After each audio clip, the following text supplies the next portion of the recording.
Hi, I've been doing a lot of podcast interviews recently, and a common question keeps coming up. John, what are your key principles to financial freedom and peace of mind? So, for this episode, what I wanted to do is I wanted to share with you what I've uncovered over the past 26 years in dealing with thousands of individuals, key principles to financial success, freedom, and peace of mind that you can use for yourself. So, stay with me. I think this is going to be a very impactful episode.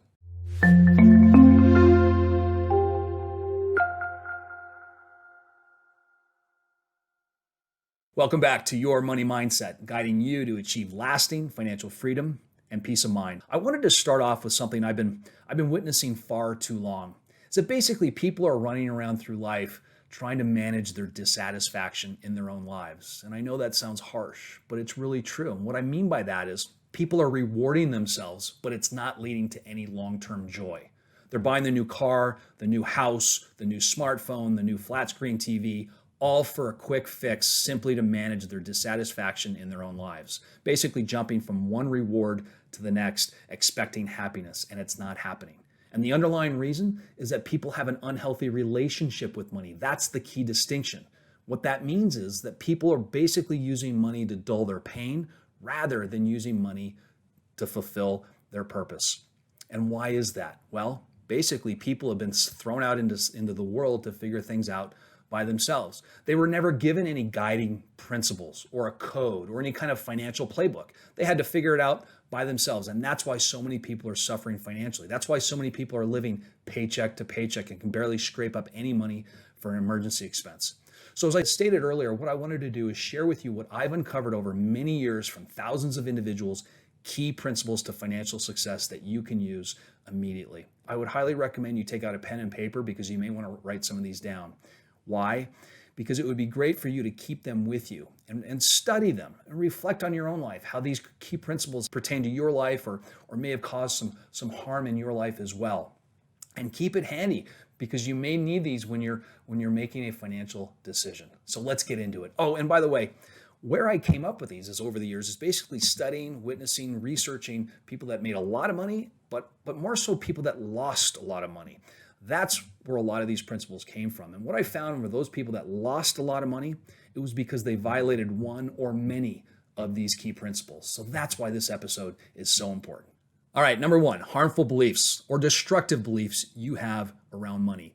These harmful or destructive beliefs will always prevent you from achieving financial peace of mind.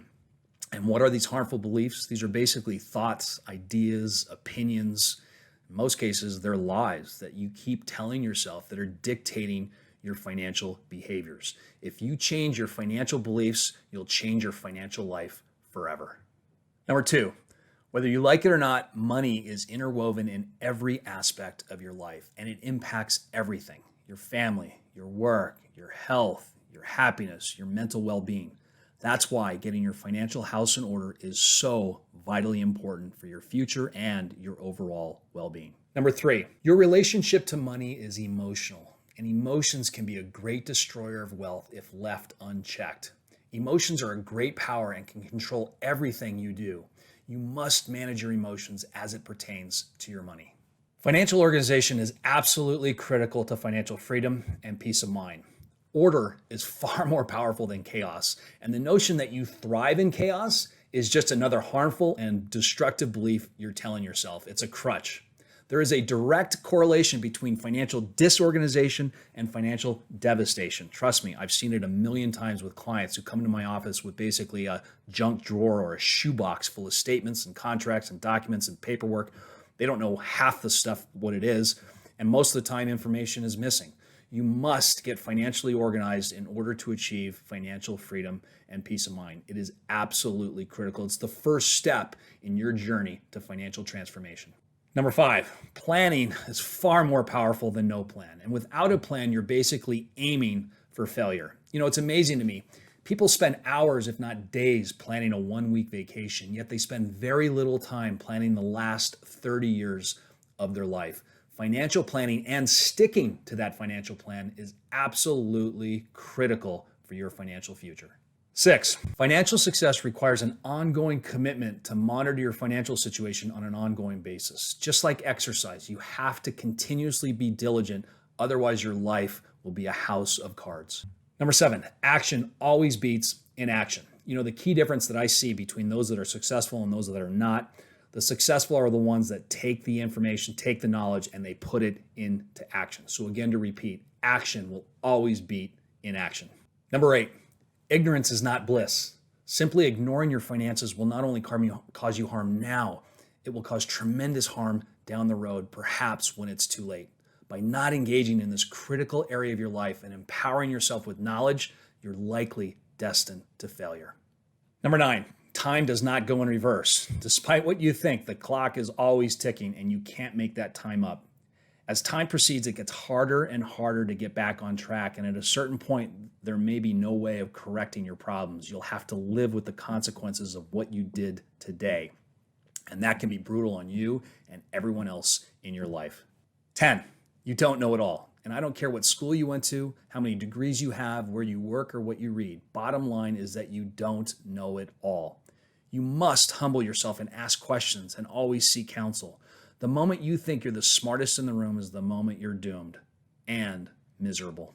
11, financial freedom and peace of mind does not happen by itself. No one but you can run this race. Someone can't run it for you.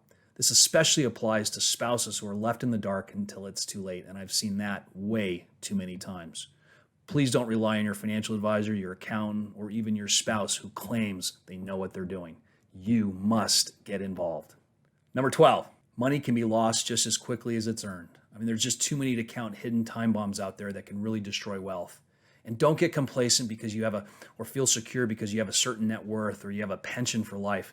I've seen people lose everything in seconds. There are legal issues, family members that cause problems, health issues, market crashes, economic meltdowns, business failures, thefts, scams. Go down the list. Just remember, money can be as quickly lost as it is earned, and that's why it's so important to be diligent. 13, you can't succeed on your own. You must always seek coaching and mentoring. Look, Tiger Woods, Serena Williams, or name any successful athlete, they always relied heavily on their coaches, and many had more than one. So it's so important that you have a mentor or a guide or many mentors and guides to help you so you don't make mistakes like they did. 14, there is simply no peace of mind without financial confidence.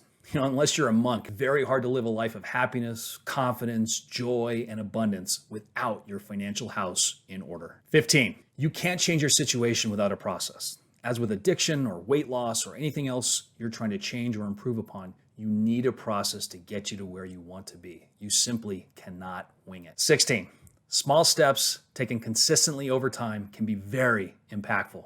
Start now, start slow, but keep pushing forward to your goals and you'll get there. And lastly, number 17, improvements can always be made. Regardless of your financial situation, you can always improve your current situation. Improvements doesn't mean earning more, making more, or having more. It means protecting yourself from the unforeseen that perhaps you haven't done properly before. Well, that's my list for now, and thanks for hanging in there, and I hope you wrote these down. And if you do, I hope you carry them with you as you go about your day or your weeks, and I hope you spend some time reflecting on these as they may pertain to your own financial situation or what's happened in the past and what can happen in the future. I think these are very powerful guides or principles for you to follow. So with that, as I always say, it's never too late to start your journey to financial freedom and peace of mind. Your financial destiny is not a matter of chance. It's a matter of your choice. And it's not something to be waited for. It's something for you to go out and get. And I know you can do that.